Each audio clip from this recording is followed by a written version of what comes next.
عورت کی پہچان۔ ایک دن حضرت ابراہیم علیہ السلام اپنے بیٹے کے گھر آئے تو حضرت اسماعیل علیہ السلام گھر پر نہیں تھے، تو حضرت ابراہیم علیہ السلام نے بہو سے کہا جب بھی اسماعیل واپس آئیں تو کہنا گھر کی چوکھٹ بدل دیں۔ جب حضرت اسماعیل علیہ السلام گھر آئے تو بہو نے کہہ دیا۔ حضرت اسماعیل علیہ السلام نے فوراً اپنی بیوی کو طلاق دے دی، کیونکہ حضرت ابراہیم علیہ السلام بسم اللہ الرحمن الرحیم مشہور تابعی سعید بن مسیب رحمۃ اللہ علیہ کی لڑکی کی شادی کا نہایت سبق آموز اور اسلامی تاریخ میں ایثار، ہمدردی، غربت پسندی اور سادگی کی شاندار مثال ہے۔ ان کی لڑکی انتہائی حسین و جمیل اور تعلیم یافتہ تھی۔ خلیفہ عبد الملک اس کو اپنی بہو بنانا چاہتا تھا۔ اس نے اپنے ولی عہد کے ساتھ اس کی نسبت کا پیغام بھیجا۔ ابن مسیب نے انکار کر دیا۔ خلیفہ نے بہت دباؤ ڈالا اور مختلف قسم کی سختیاں کی، لیکن ابن مسیب اپنے انکار پر برابر قائم رہے اور چند دنوں کے بعد قریش کے ایک نہایت معمولی آدمی ابو وداع کے ساتھ اس کی شادی کر دی، جو ان کے ایک ادنا شاگرد تھے۔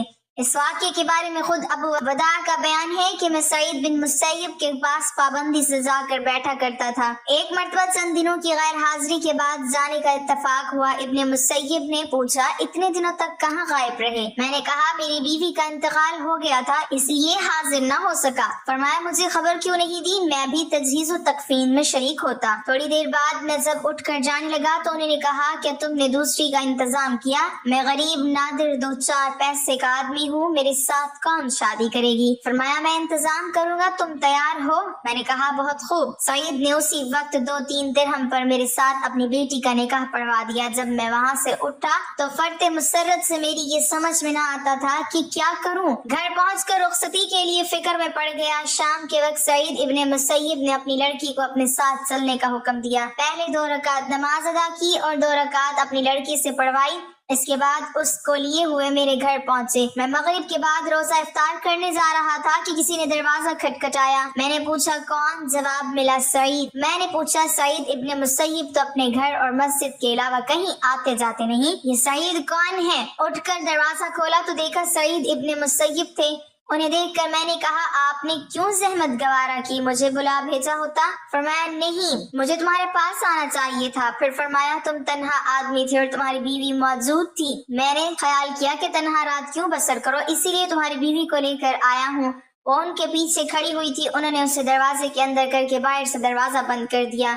میری بیوی شرم سے گر پڑی۔ میں نے اندر سے دروازہ بند کر لیا۔ اس کے بعد چھت پر چڑھ کر پڑوسیوں میں اعلان کر دیا کہ آج ابن مسیب نے اپنی لڑکی کا عقد میرے ساتھ کر دیا اور اسے میرے گھر پہنچا گئے۔ میری ماں نے دستور کے مطابق 3 دن تک اس کو بنایا سنوارا۔ بننے سنورنے کے بعد میں نے اس کو دیکھا تو وہ نہایت حسین، کتاب اللہ کی حافظ، سنت رسول کی عالم اور حقوق شوہر کی واقف کار عورت تھی۔ اس واقعے سے حسب ذیل عبرت آموز سبق ملتا ہے۔ ایک پڑھی لکھی حسین و جمیل لڑکی جو ایک جلیل القدر محدث تابعی کی پروردہ بچی تھی، شہر میں اس کے علم اور حسن و جمال اور سیرت و کردار کے چرچے تھے۔ اسے اچھے سے اچھا رشتہ مل سکتا تھا، لیکن لڑکی کے باپ نے لڑکی کو ایسی تعلیم دی تھی کہ حکومت وقت کے ولی عہد کی ملکہ بننے کے بجائے اس نے ایک غریب طالب علم کی بیوی بننے کو ہنسی خوشی منظور کیا اور دنیا پر آخرت کو ترجیح دینے کی یہ شاندار مثال پیش کی جو ایک مسلمان لڑکی کے لیے تاریخ میں ہمیشہ سنہرے لفظوں میں لکھی جاتی رہے گی۔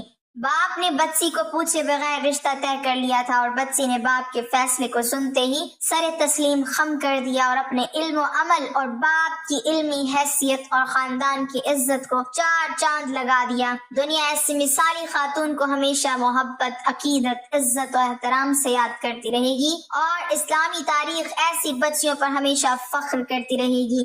سب سے اہم بات یہ کہ نبی کریم صلی اللہ علیہ وسلم کے ارشاد کے مطابق رشتے کا انتخاب میں خواہ وہ لڑکے کا انتخاب ہو یا لڑکی کا، دینداری کو ترجیح دینی چاہیے۔ درج ذیل میں مثالی اور نیک بیوی کی چند خوبیاں بیان کی جا رہی ہیں۔ شوہر کی فرما برداری کرے۔ ارشاد باری تعالیٰ ہے نیک عورتیں وہ ہیں جو فرما بردار اور خامن کی عدم موجودگی میں اللہ کی حفاظت میں مال و آبرو کی حفاظت کرنے والی ہیں۔ نبی کریم صلی اللہ علیہ وسلم سے پوچھا کہ سب سے بہترین عورت کون سی ہے؟ آپ صلی اللہ علیہ وسلم نے فرمایا وہ عورت جب شوہر اسے دیکھے تو خوش کر دے اور جب شوہر حکم دے تو اس کی اطاعت کرے اور اپنی جان و مال میں شوہر کا ناپسندیدہ کام نہ کرے اور اس کی مخالفت نہ کرے۔ حسین بن محسن سے روایت ہے کہ مجھے میری پھپھی نے بتایا کہ میں کسی کام سے رسول اللہ صلی اللہ علیہ وسلم کی خدمت میں حاضر ہوئی تو آپ نے پوچھا کہ یہ کون عورت ہے، کیا شوہر والی ہے؟ میں نے کہا ہاں۔ اور آپ نے پوچھا شوہر کے ساتھ تمہارا رویہ کیسا ہے؟ میں نے کہا میں نے کبھی اس کی اطاعت اور خدمت میں کسر نہیں چھوڑی سوائے اس چیز کے جو میرے بس میں نہ ہو۔ پھر آپ نے پوچھا کہ اچھا یہ بتاؤ تم اس کی نظر میں کیسی ہو؟ یاد رکھو وہ تمہاری جنت اور جہنم ہے۔ عورت کی محبت اور اس کی اطاعت کا سب سے زیادہ حقدار شوہر ہے۔ اس کا اندازہ اس بات سے بخوبی لگایا جا سکتا ہے کہ نماز عبادت کی نہایت اعلیٰ قسم ہے اور سجدہ اس کی چوٹی ہے، لیکن شریعت نے شوہر کا مقام و مرتبہ واضح کرنے کے لیے اتنی اونچی مثال بیان کی ہے۔ سیدنا ابو ہریرہ رضی اللہ تعالیٰ عنہ سے روایت ہے کہ نبی کریم صلی اللہ علیہ وسلم نے فرمایا اگر میں اللہ کے سوا کسی اور کو سجدہ کرنے کا حکم دیتا تو میں بیوی کو اپنے شوہر کو سجدہ کرنے کا حکم دیتا۔ پھر آپ صلی اللہ علیہ وسلم نے فرمایا اس ذات کی قسم جس کے ہاتھ میں محمد صلی اللہ علیہ وسلم کی جان ہے، عورت اپنے رب کا حق ادا نہیں کر سکتی جب تک وہ اپنے شوہر کا پورا حق ادا نہ کرے، حتیٰ کہ شوہر اگر اسے بلائے اور وہ سواری پر ہو تب بھی اپنے آپ کو نہ روکے۔ صحیح حدیث میں ہے کہ جس شوہر کو عورت سے تکلیف پہنچتی ہے جنت کی حوریں اسے بد دعا دیتی ہیں۔ یہ واضح رہے کہ مرد کی اطاعت صرف جائز کاموں میں ہوگی، حرام کاموں میں اس کی مخالفت ضروری ہے۔ نبی کریم صلی اللہ علیہ وسلم کا ارشاد ہے اللہ کی نافرمانی میں مخلوق کی اطاعت نہیں کی جائے گی۔ ستر و حجاب کی مکمل پابندی کرے۔ مسلمان عورت کے لیے پردہ اسلام کی خصوصیات اور اس کی محاسن میں سے ہے۔ پردے میں مسلمان عورت کی عزت و ناموس کی حفاظت ہے۔ پردہ ایک رحمت ہے۔ اسلام نے عورت کو انتہائی بیش قیمت متاع قرار دیا ہے، اس لیے اس کی حفاظت و صیانت کا خصوصی اہتمام کیا ہے۔ زمانہ جاہلیت میں پردے کا کوئی رواج نہیں تھا، پردہ صرف اور صرف اسلامی حکم ہے۔ شوہر کی اجازت کے بغیر نفلی روزہ نہ رکھے۔ نبی کریم صلی اللہ علیہ وسلم فرماتے ہیں کوئی عورت اپنے شوہر کی موجودگی میں اس کی اجازت کے بغیر نفلی روزہ نہ رکھے۔ شوہر کی اجازت کے بغیر کسی کو گھر میں داخل ہونے کی اجازت نہ دے۔ نبی کریم صلی اللہ علیہ وسلم کا ارشاد ہے جب بھی کوئی مرد کسی اجنبی عورت کے ساتھ خلوت میں ہوتا ہے تو ان میں تیسرا شیطان ہوتا ہے۔ ایک مسلمان مرد کو بھی چاہیے کہ کسی اجنبی غیر محرم عورت کے پاس اس کے شوہر کی غیر موجودگی میں نہ جائے۔ نبی کریم صلی اللہ علیہ وسلم کا ارشاد ہے کوئی مرد کسی اجنبی عورت کے ساتھ بغیر محرم کی تنہائی میں نہ ہو، شوہر کی اجازت کے بغیر کسی غیر محرم سے بات نہ کرے۔ ارشاد ربانی ہے اے ازواج نبی تم دیگر عورتوں کی طرح نہیں ہو، اگر تمہیں خوف ہے بس تم اپنی آواز میں لچک نہ پیدا کرو جس سے مریض دل انسان لالچ کر بیٹھے، اور تم بھلی اور درست بات کرو۔ عورت کی آواز بھی پردہ ہے، وہ اجنبی مرد کے ساتھ ان شرائط کے ساتھ بات کر سکتی ہے۔ نمبر 1 آواز میں لچک، شیرینی اور مٹھاس نہ ہو۔ نمبر 2 صرف بقدر ضرورت بات کرے۔ نمبر 3 پردے کی عورت سے بات کرے۔ ارشاد ربانی ہے اور جب تم ان ازواج مطہرات سے کوئی چیز مانگو تو پردے کے پیچھے سے مانگو، یہ تمہارے اور ان کے دلوں کے لیے کامل پاکیزگی ہے۔ اس آیت میں اگرچہ ازواج مطہرات سے خطاب کیا گیا ہے مگر یہ حکم امت کی ساری خواتین کو شامل ہے۔ جب امت کی ماؤں سے پردے کی عورت سے مانگنے کا حکم دیا گیا ہے جبکہ وہاں شک و ریب کی کوئی گنجائش نہیں، تو وہ خواتین جنہیں یہ مقام و شرف حاصل نہیں ان پر پردہ کرنا اور ضروری معلوم ہوتا ہے۔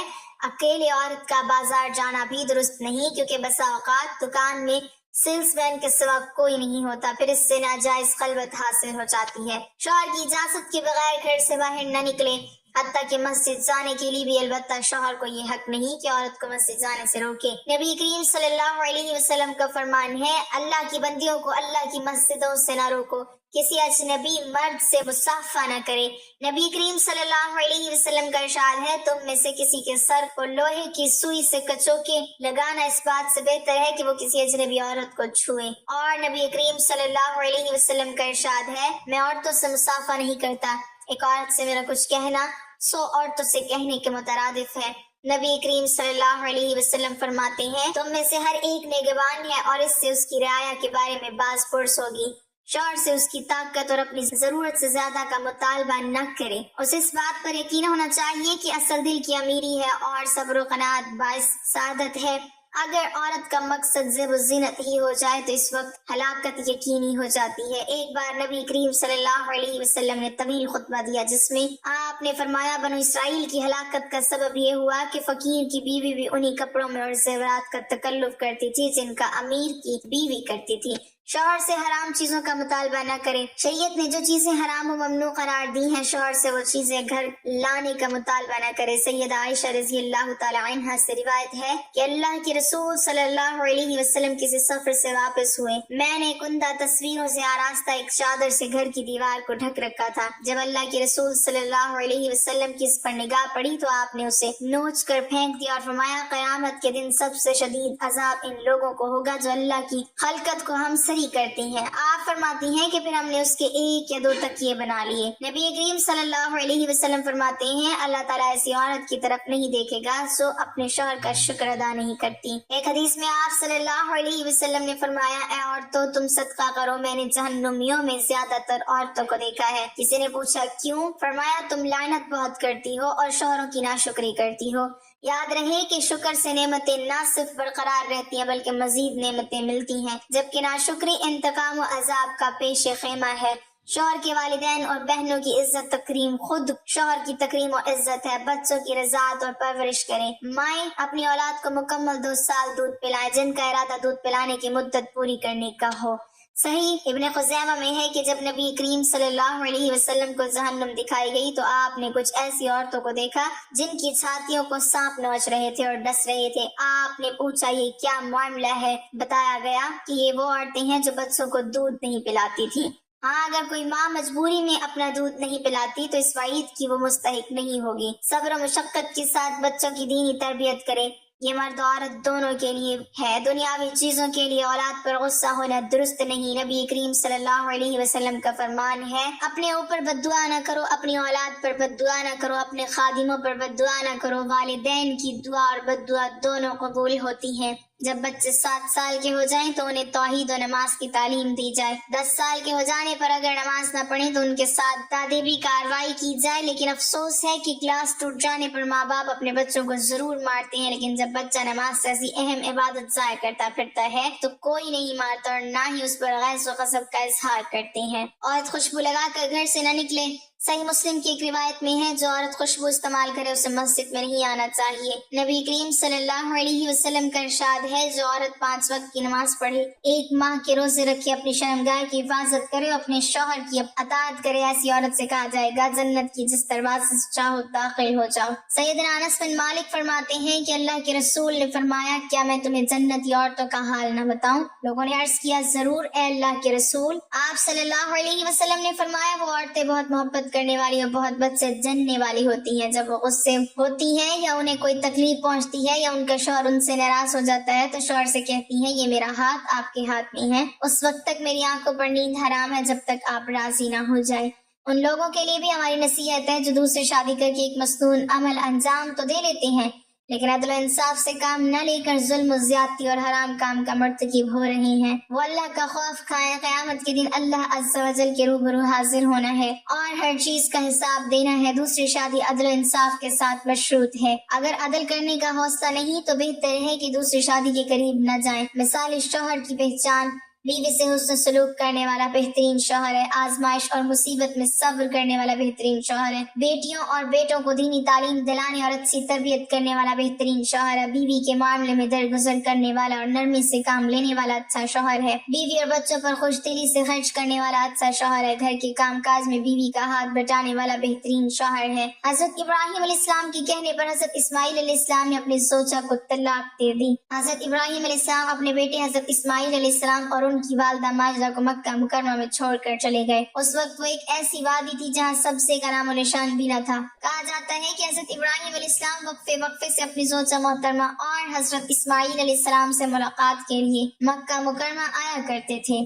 حضرت اسماعیل علیہ السلام جوان ہوئے تو ان کا نکاح قبیلہ بنو جرہم کی ایک لڑکی سے ہوا۔ حضرت اسماعیل علیہ السلام شکار کرنے جاتے تھے، جو کچھ ملتا اسی سے گزر بسر ہوتا۔ شکار ایک ایسی ہوائی روزی تھی کہ اگر شکار ہو جاتا تو کچھ مل جاتا اور اگر نہ ہوتا تو کچھ نہ ملتا۔ ایک مرتبہ حضرت اسماعیل علیہ السلام شکار کو گئے ہوئے تھے کہ پیچھے ان کے گھر حضرت ابراہیم علیہ السلام تشریف لائے۔ انہوں نے اپنی بہو سے پوچھا کہ سناؤ کیا حال ہے؟ وہ کہنے لگی بس زندگی گزر رہی ہے، کبھی شکار ملتا ہے اور کبھی نہیں ملتا، بہت تنگی کا وقت گزر رہا ہے، بہرحال گزارا ہو رہا ہے۔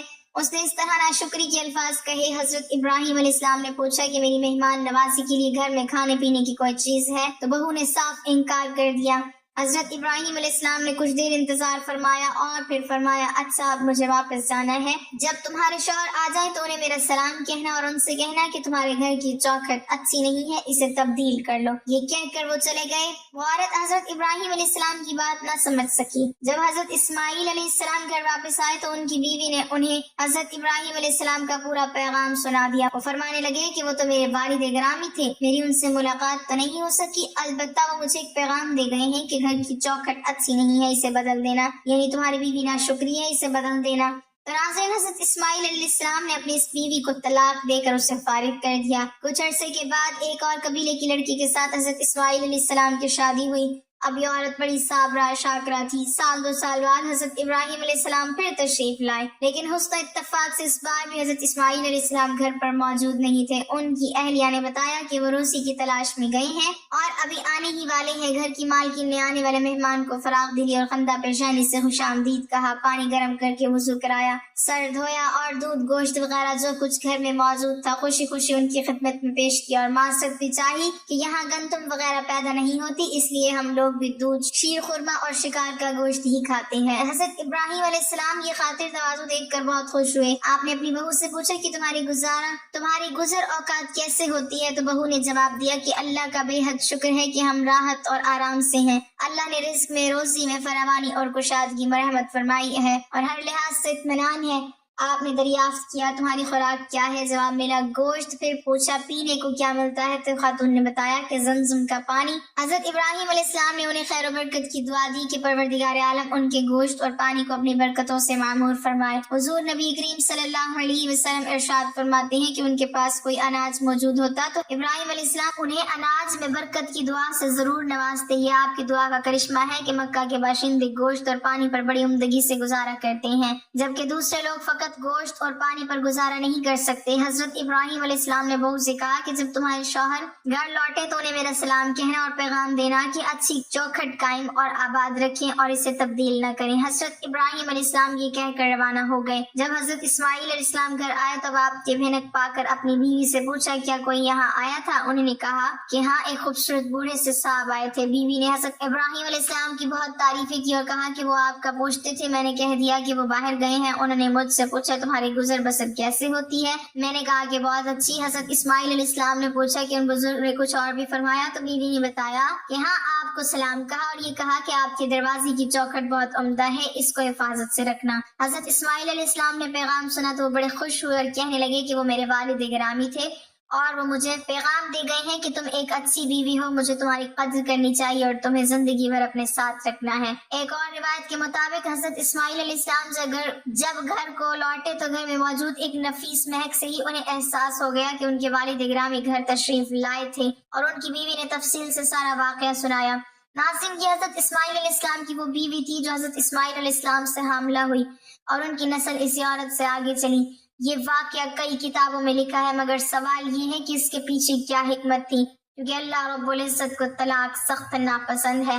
پھر بھی اللہ کے پیغمبر حضرت ابراہیم علیہ السلام نے اپنے بیٹے حضرت اسماعیل کو اپنی چوکھٹ تبدیل کرنے، یعنی اپنی بیوی کو طلاق دینے کا حکم کیوں دیا؟ حضرت ابراہیم علیہ السلام جو اپنے صاحبزادے حضرت اسماعیل علیہ السلام کو گھر کی چوکھٹ کی تبدیلی کا حکم دیا تھا، اس کی وجہ یہ بیان کی گئی ہے کہ حضرت اسماعیل علیہ السلام کی بیوی کی باتوں سے اس کا ناشکرا ہونا اور دنیا کی عیش و عشرت کا طلبگار ہونا اور خاوند کے ساتھ با وفا نہ ہونا ثابت ہو گیا تھا، اس لیے کہ نیک بیوی بیوی خاوند کی عزت و سفید پوشی کا بھرم رکھتی ہے، ہر کسی کے سامنے اپنی تنگی کا واویلا نہیں کرتی، جو کہ بری بیوی کی خصلت ہے، جو کہ نبی کے گھرانے کے شائن نشان نہ تھا۔ اس وجہ سے انہوں نے اپنے صاحبزادے سے اپنی بیوی کو طلاق دینے کا حکم دیا۔ رہا سوال یہ کہ طلاق اللہ کو سخت ناپسند ہے، اس کے باوجود ایسا حکم کیوں دیا؟ اس کا جواب یہ ہے کہ ناپسند ہونے کے باوجود اللہ نے اسے حرام قرار نہیں دیا، بلکہ کسی مصلحت کے سبب دینے کی اجازت بھی دے رکھی ہے، اور قرآن مجید فرقان حمید میں اس حوالے سے تفصیلی احکامات موجود ہیں۔ تو ناظرین، اس ویڈیو سے یہ سبق ملتا ہے کہ ہمیں ہر حال میں اللہ کا شکر ادا کرنا چاہیے اور ناشکری لوگوں سے گریز کرنا چاہیے۔ اللہ تعالیٰ ہمیں ہر وقت شکر ادا کرنے والا بنائے اور ہمیں صبر و شکر پر قائم و دائم رکھے، آمین۔ ناظرین، کمنٹ باکس میں اللہ تعالیٰ کے 99 ناموں میں سے ایک نام ضرور ٹائپ کریں۔